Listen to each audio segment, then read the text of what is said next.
Setelah terbang hampir beberapa ratus kilometer, tubuh Xiaoyan tiba-tiba bergetar. Aura agung yang merasuki tubuh di episode sebelumnya segera menghilang. Xiaoyan tertawa sendiri setelah merasakan kekuatan dosong orang dalam rahasia melemah dengan cepat. Setelah itu, Xiaoyan mendarat di puncak gunung dengan reruntuhan batu yang aneh. Tiba-tiba, suara dari Tianhuo Zunjie terdengar. Dia berkata dengan serius kepada Xiaoyan bahwa Xiaoyan telah terlalu banyak menggunakan kekuatannya. Hal ini dapat mengakibatkan beberapa luka muncul di tubuh Xiaoyan. Jika tidak segera dipulihkan, bisa meninggalkan gejala sisa. Kedepannya, jika menggunakan kekuatan spiritual, harus di waktu kritis. Tianhuo Zunjie telah menemukan sisa jiwanya tertinggal di dalam tubuh Xiaoyan. Jika terlalu banyak jiwa tertinggal, hal itu akan menyebabkan tubuh Xiaoyan membentuk perlawanan terhadap jiwanya sendiri. Jiwa Xiaoyan tidak akan dapat menyatu secara sempurna dengan tubuh fisik karena kalah melawan jiwa Tianhuo Zunjie. Kata-kata Tianhuo ini membuat ekspresi Xiaoyan berubah. Dia juga sebenarnya sedikit merasakan perasaan seperti itu selama periode waktu ini. Dia tidak terlalu memikirkannya, karena situasi seperti itu tidak pernah terjadi ketika dia menggunakan kekuatan spiritual Yao Lao. Meskipun Xiaoyan tidak yakin apa yang terjadi, dia masih menganggukkan kepala. Sekarang Xiaoyan yakin 100%. Tianhuo Zunjie orang baik dan tidak akan menyakiti, malahan mengingatkannya. Xiaoyan mengingat masalah ini di dalam hati. Tatapannya menyapu ke sekeliling, kemudian pergi ke tepian gunung yang curam. Dia mengayunkan penguasa Xuan untuk menciptakan sebuah gua kecil. Hal yang paling penting bagi Xiaoyan sekarang adalah menyembuhkan luka di dalam tubuh. Dia lalu memasuki gua buatan dan dengan cepat duduk, mengambil pil obat dari cincin penyimpanan, memasukkannya ke dalam mulut, dan membentuk segel pelatihan dengan kedua tangan. Pemulihan Xiaoyan memakan waktu total 3 hari kali ini. Selama 3 hari ini, dia berhasil merasakan beberapa jejak spiritual sisa yang sangat sama. Keberadaan aura sisa ini begitu redup. Untungnya hanya ada sedikit aura spiritual yang tersisa. Jika banyak, efeknya akan sangat serius. Ketika dia mencoba menggunakan doki atau bahkan api surgawi untuk menghapus, selalu gagal. Senyum pahitnya menjadi lebih padat. Mengingat karakter Xiaoyan, dia secara alami tidak dapat membiarkan keberadaan benalu semacam ini tersembunyi di dalam tubuhnya. Sayang sekali, setelah mencoba berbagai metode, selalu gagal. Xiaoyan membuka mata, dia sepertinya mengingat sesuatu.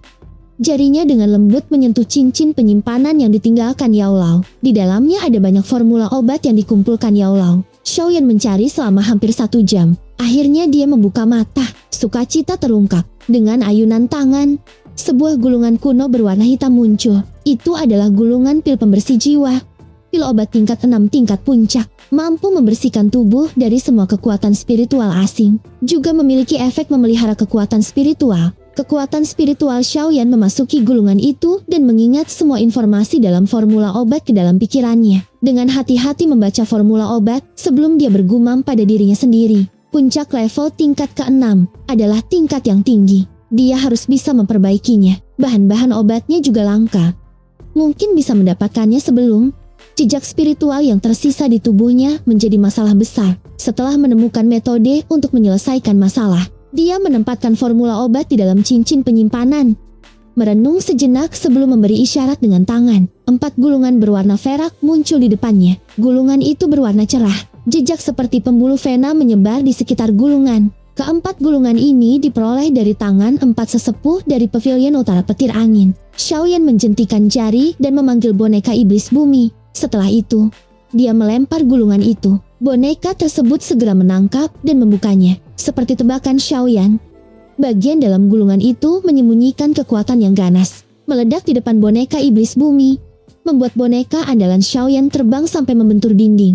Xiaoyan memberi isyarat dengan tangan lagi dan 3 gulungan berwarna perak ditarik. Kekuatan spiritualnya dengan cepat memasuki salah satu dari gulungan. Setelah masuknya kekuatan spiritual, ruang di dalam gulungan itu mirip dengan yang ada di dalam gulungan Chen Yun. Area di bawah adalah kolam petir yang dipenuhi dengan busur listrik. Xiaoyan dengan mudah menghilangkan petir yang telah dibuat dari kekuatan spiritual. Akhirnya kata-kata petir misterius muncul di permukaan danau yang jernih. Xiaoyan dengan hati-hati mengingat semua kata ini di benaknya. Lalu kekuatan spiritual ditarik dan memasuki gulungan ketiga.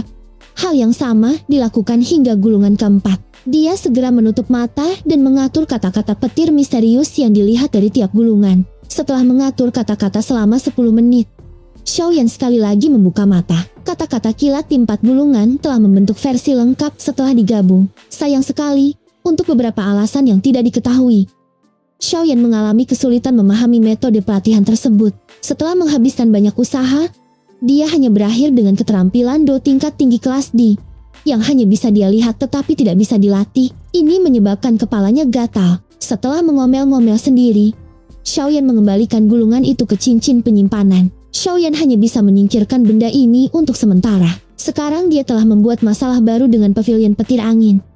Lari jauh adalah pilihan terbaik. Xiaoyan berniat mencari kota dengan lubang cacing dan meninggalkan daerah ini. Mencari bahan untuk membantu Tianhuo Xinjie memperbaiki tubuh. Dia juga harus memikirkan cara untuk dengan cepat naik ke kelas Dozong. Kota perubahan tulang. Nama kota yang aneh. Luasnya tidak lebih kecil dari kota Tianbei.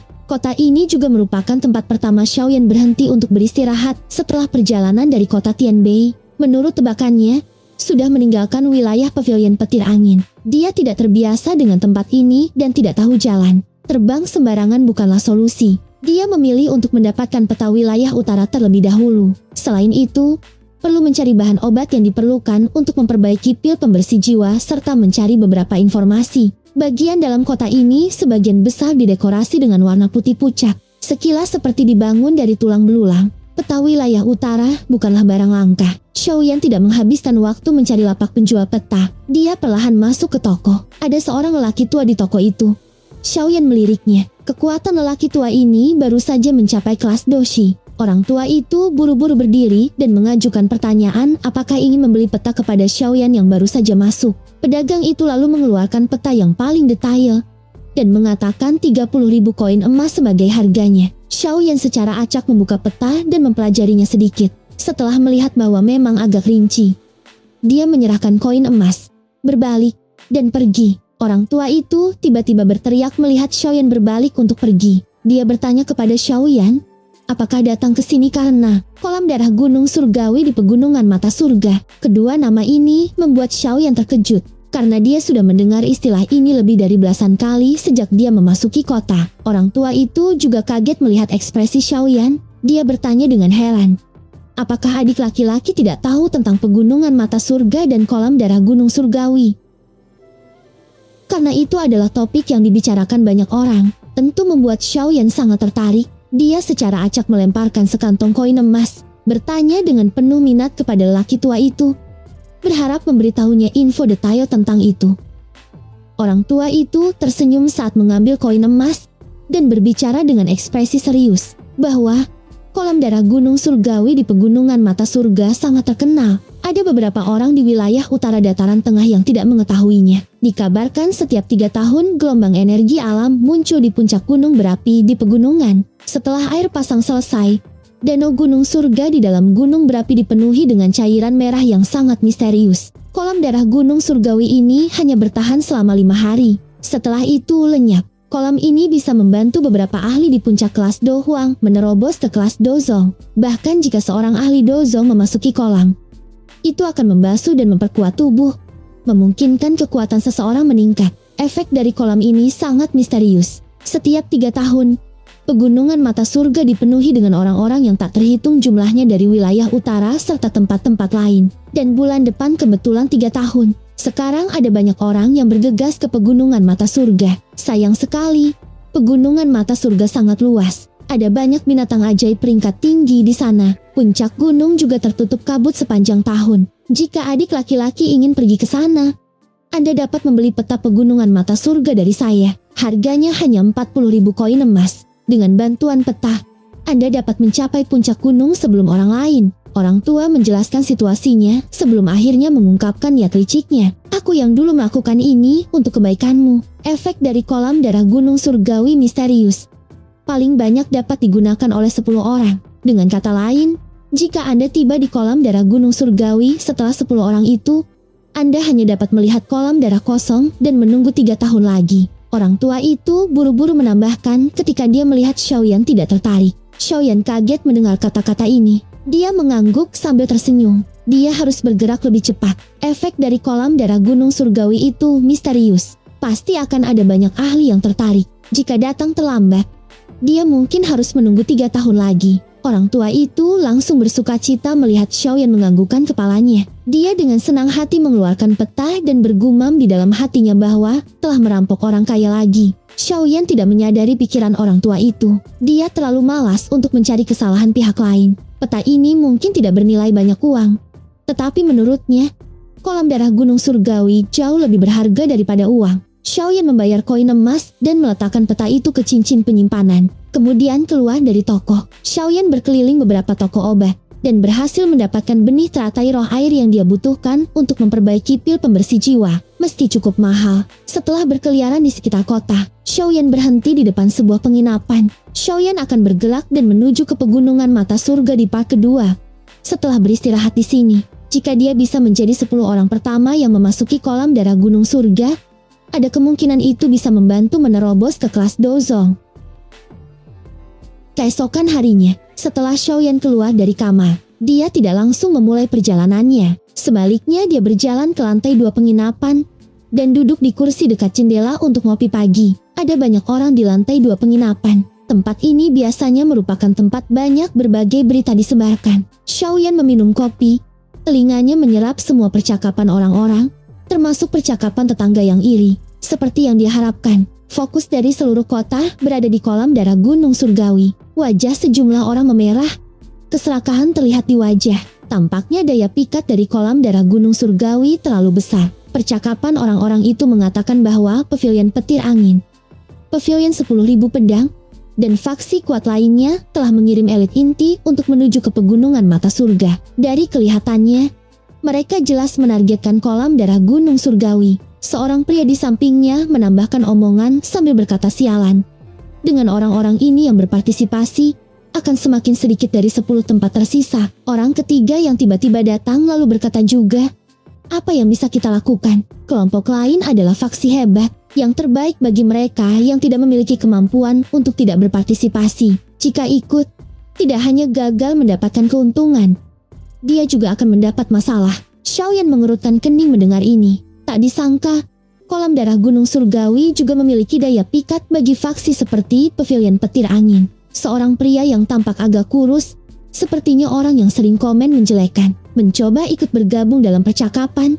Tujuan utamanya kopi gratis. Dia berkata ada 4 pavilion di dataran tengah akan mengadakan kompetisi yang disebut 4 pavilion surga setiap beberapa tahun. Mereka yang berpartisipasi dalam kompetisi ini adalah anggota generasi muda yang paling trending di setiap pavilion. Kemungkinan pavilion petir angin dan pavilion 10.000 pedang sedang menuju ke kolam darah Gunung Surgawi dalam persiapan untuk itu. Aku kurang info.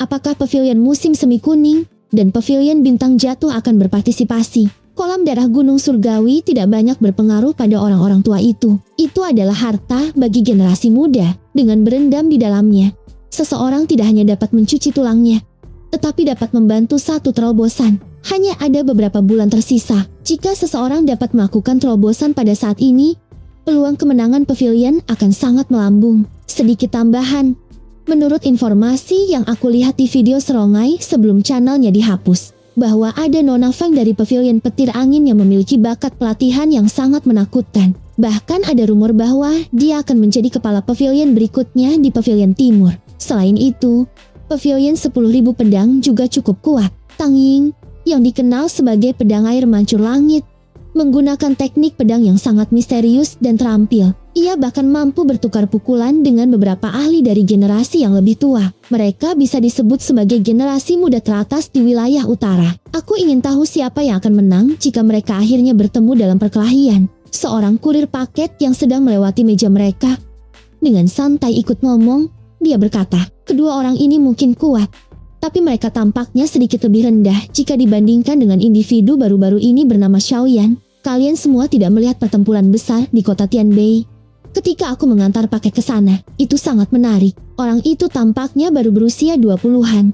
Tetapi kekuatannya benar-benar menakutkan. Dia mengandalkan kekuatannya sendiri untuk melawan 3 dozong yang hebat. Selain itu, leluhur klan Hong Tianxiao, juga mengalami akhir yang sangat menyedihkan. Xiaoyan tanpa sadar terkejut mendengar percakapan itu tiba-tiba terfokus padanya. Dia segera mengeluarkan senyum pahit, mengeluarkan dopeng dari cincin penyimpanan, dan diam-diam meletakkannya di wajahnya. Dia tidak ingin mengungkap identitasnya, menarik masalah yang tidak perlu. Setelah mendapatkan informasi itu, Xiaoyan berencana untuk pergi ketika sosok berbaju perak perlahan muncul di tangga penginapan. Setelah itu, sosok itu naik ke lantai 2. Penginapan menjadi jauh lebih tenang setelah kemunculan sosok ini. Sulit untuk mengetahui usianya, wajah tampak agak muda, tapi rambutnya ubanan yang membuatnya tampak seperti orang tua. Hal yang paling mengejutkan adalah orang ini memiliki sepasang mata berwarna putih yang sangat langka. Tatapan sosok itu perlahan memandang sekelilingnya setelah dia menaiki tangga. Setelah itu,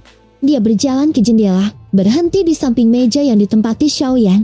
"Bolehkah aku mendapatkan kursi kosong ini?" Itulah kata yang diucapkan sosok manusia berbaju perak. Dia tersenyum ke Xiaoyan. Xiaoyan mengangkat kepalanya, melirik dengan tidak yakin. Dia belum pernah bertemu orang ini. Ketika dia baru saja akan berbicara, suara serius Tian Huo Xunjie tiba-tiba terdengar pelan di dalam hatinya. "Xiaoyan, hati-hati, kekuatan orang ini sangat menakutkan."